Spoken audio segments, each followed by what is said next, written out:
What's going on, fam? This is Herb Hill with what? Producer Points. I'm going to come here and kind of share my joy about episode 29. I'm going to be talking about a keyboard that started my professional production life. Okay, here we go. Ensoniq ASR 10. Back in 1991, I was working on the Ensoniq EPS 16 Plus with a friend of mine named Daryl Cooper from Hampton, Virginia. But then a year after he got the EPS 16 Plus sampler, I was introduced to the ASR 10. And we know, for most of us, we know that this keyboard sampler, recorder / everything else would turn the industry upside down, if you will. So one of the greatest features of this keyboard is its sequencer. The sequencer just is phenomenal. But even though they didn't have 16 tracks, they had 8 tracks. And you could bounce down if you had a 4-track recorder or Pro Tools back in the day, Logic back in the day. There's little things that you could do to get around that. So the title of this show is called I Fixed My ASR 10 for under $150. Kind of. Okay, so let's talk about it. One of the things I want to show you is that most of the time when you get a used ASR 10, usually the thing that goes out the most is the disk drive. Think about it. The ASR 10 came out in 1992, so that's 2024, do the math. That's 32 years ago. So a lot of those items are going to be worn out at some point in time. So what I'm going to do, I'm going to connect you with a seller or on eBay, if you will, to get that ASR 10 fixed with the original spec floppy drive, not refurbished, but brand spanky new for under $52. Okay, so now let me give you the journey of this ASR 10, because this is not my first ASR 10, this is my second one. Okay, I found this on Marketplace for $350. It has some issues. The audio transformer had blown out. So the transformer itself costs about $75, but it cost me an additional X amount of dollars to get it fixed. So that was one thing. Now I got that fixed and I started getting errors on the screen, and it was telling me the floppy disk going out. That happened about 3 or 4 months ago. So I kind of sat on it, thought about it. Should I just throw it in the trash or whatever? But I said, no, I'm gonna hold on to it because I think it's just one thing, the floppy disk. I took a chance, brought that floppy disk. It cost me $52 off of eBay. I'm gonna show you a picture of that shortly, but just hold your horses. So I put the disk drive in, got everything fixed, put everything in. I'm gonna show you some of the footage from that. But what ended up happening was I got a blank screen with lights on it, and I'm gonna show you that as well. So I had to take it to my repair person. His name is Ross of Rosstronics here in Colorado Springs. Now he's the best when it comes to any type of instrument. So he has to go search, make sure the data cables are good, because I believe the whole thing needs to be blown out, get the dust out of it, because it's kind of intermittent. When he tested it out, put my microphone, hooked it up to it, sampled myself, it chromatically could hear myself on the keys, everything was good. Put it in the box, brought it to the studio, it did not boot up all the way. So this is going to be a continuation. But what I'm going to do is I'm going to show you some of this footage real quick, and then we're going to come back with some commentary, okay? This keyboard is very synonymous with me beat making in the early 90s and also learning how to sequence. But here we go. It is the revered ASR 10 But we got a little problem going on with it. I brought this about 7-9 months ago. It was a pretty good deal. I had put $350 into it, and it is a 32-year-old unit. But here's the problem. See that?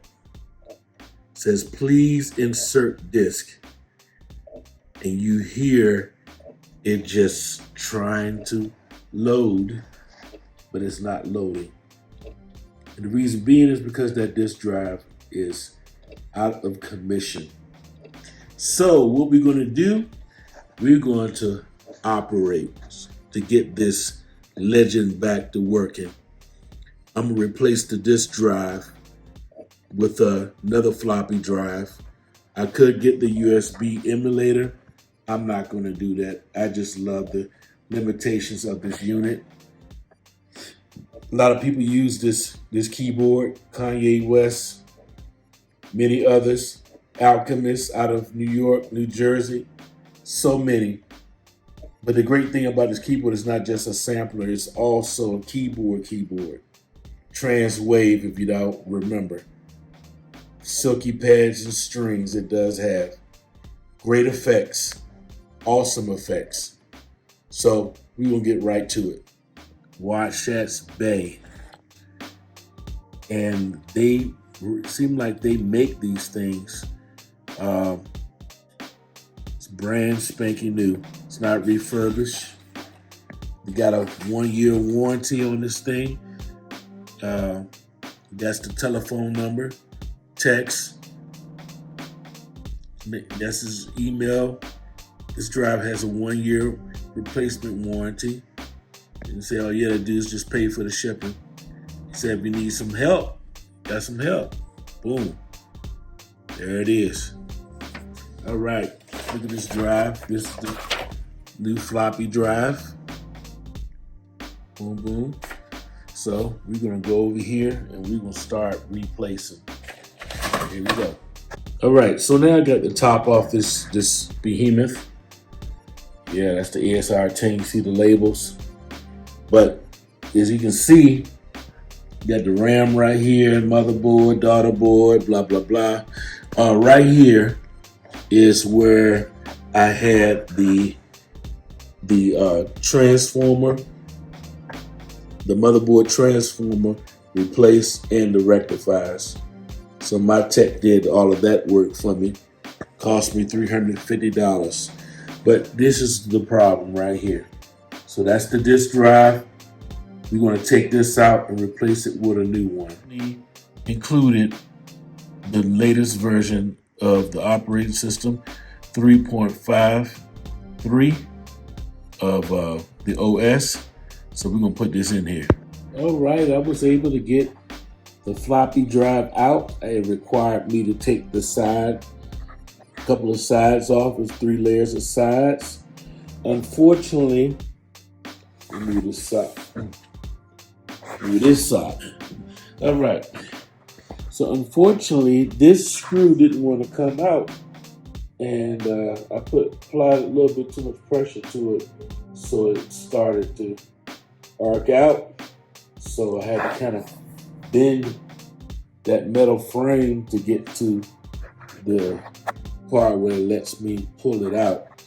So I can't do bit by bit because I don't have the right equipment, but this is the old drive that no longer wants to talk anymore.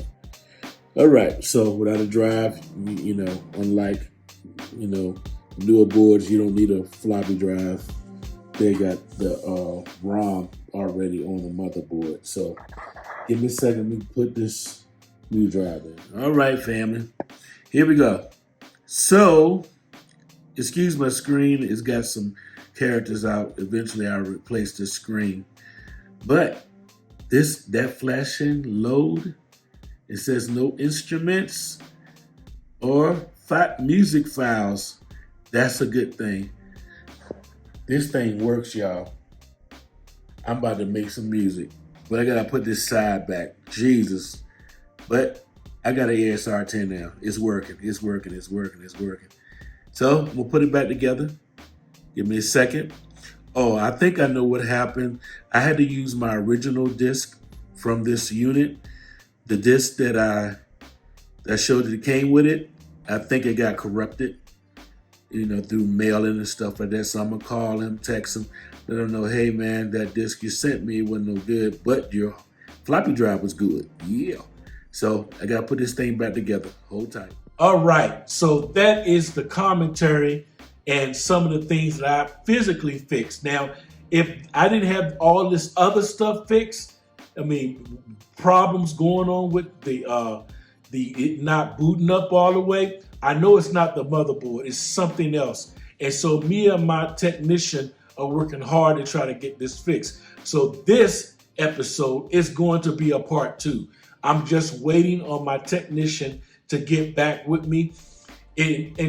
Until this ASR 10 is very heavy, it's very metal, it was constructed very well, but it took me approximately about 45 minutes to change the disk drive out because there was so many parts that I had to disconnect and this, that, and the other. And so hopefully this can encourage your heart for people that have ASR 10s that are kind of defunct. But in my calculation, most of the time when you get that floppy disk error, it is not the motherboard. It is the floppy drive. And the floppy drives are not hard to find. Again, I'm gonna give you the description to the eBay, where I brought it from, so you can fix it on your own. So just have the right tools, the right bit type, use a power drill. You don't wanna be turning your wrist with a regular screwdriver. It ain't gonna work out that well for you. So listen, we're gonna have a part 2, don't know when. I'm just waiting on my technician to get back with me, and I'm gonna get back with you. So with that being said, you be blessed, and I'll see you in the next Producer Points. You be blessed.